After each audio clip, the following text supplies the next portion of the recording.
निम्मे जण तर आपल्या चंद्राची स्माइल बघूनच पळून जातील, पण तुम्ही थांबलाय तर वेदांग नाराज नाही करणार. तर नमस्कार मित्रांनो, नेहमीसारखा आपला दौरा होता आपल्या रानाकडं, पण आज आमच्या बरं रानात आपले आबा पण आले होते. आणि ते का तर वापसा आलाय का नाही ते बघायला.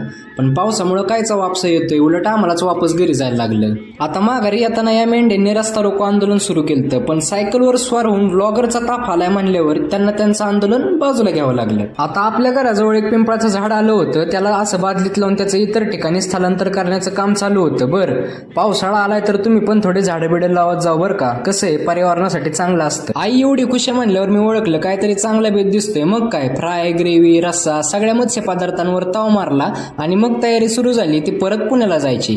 आता सुट्टीचे हे 20-22 दिवस कसे गेले ते मला पण कळलं नाही. घरच्यांना बाय बाय करून आणि आपल्या नॅनोचं स्टिअरिंग हातात घेऊन मी परतीचा प्रवास सुरू केला. शेवटी जबाबदारी शहराकडे नेती हो, नाहीतर आपलं गाव, आपली माणसं हे सोडून कोणाला शहराकडे जाऊ वाटतं नाही का.